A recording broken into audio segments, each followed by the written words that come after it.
Thank you. Thank you very much, Mr Chair. Happy to take a brief call on this bill, the Private Security Personnel and Private Investigators Bill. And since I took my first call on this bill the night before last, I've had an opportunity to read the bill in more detail, and it's raised a few. Yeah, that's right. I'm a details man, Simon. And Mr Chair, it has raised for me a few more questions that I want to put to the Minister. But first of all, I thought I should perhaps recap what the three main changes this bill does are. It changes the regime around private investigators and security guards by introducing licensing requirements, including police checks for criminal convictions, extends those to cover a wider range of security-related activities, in particular crowd controllers, including bouncers, bodyguards, private security staff, and people guarding others in custody. And I will talk a little bit more about the definitions of those, because I was quite interested in actually understanding a little bit more the definitions of exactly who's going to be covered by this law, and some of the people that I perhaps didn't necessarily expect would be covered might be covered. Mr Speaker, private security staff will be required for the first time in New Zealand to undertake training for their job if their job is guarding property, guarding persons or keeping order amongst groups of people. Essentially, the training will be required if the nature of the work is such that there is a significant risk of physical violence occurring.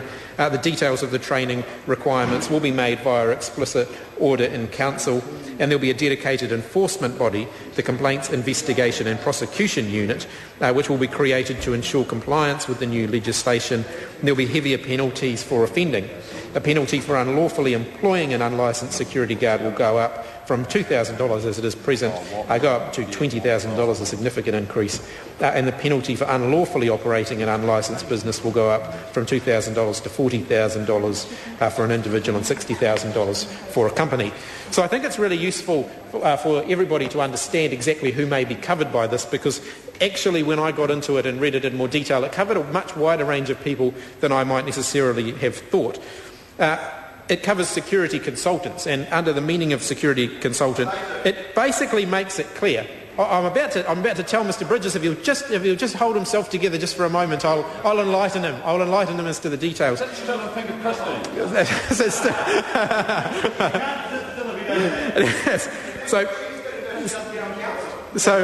Mr Chair, the private security consultants are the people who are selling or attempting to sell a device of any kind, for example, burglar alarms, cameras and so forth. So the people who come around to your house and give you advice on what sort of security system that you may want to have in your house, they're now going to have to be licensed and subject to this regime. I think that's a very positive thing. It gives people confidence that when they're purchasing a product of somebody, the person who's going to be selling it to them is properly trained and appropriately qualified to give them advice on what sort of security system that they would need.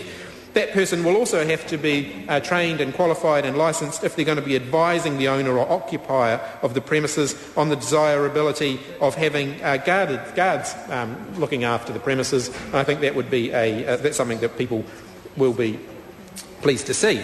It introduces licensing requirements for people who are involved in the destruction of confidential documents.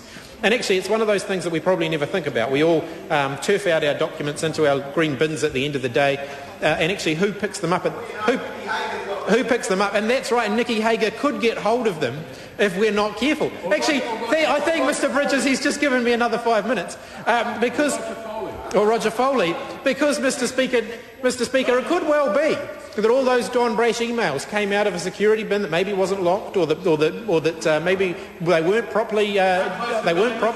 If Don Brash had put his emails into the bin in Bill English's office, it's no wonder Nikki Hagar ended up having them in his possession.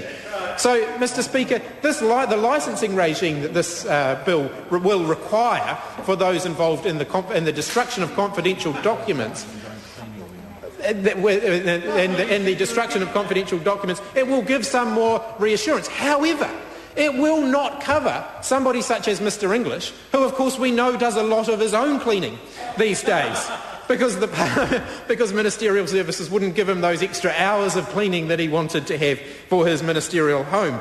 I don't know if it's actually still technically a ministerial home, but So I think the public and everybody working in an office place where they're disposing of confidential documents will be able to have more confidence that the people handling... Mr Chair. I call Chris Hipkins. Thank you very much, Mr Chair. I'm just getting started. Mr Chair, so the people will be able to have much more confidence that their confidential documents are going to be handled in an appropriate manner and that someone's not going to go AWOL with them and give them to Nikki Hager.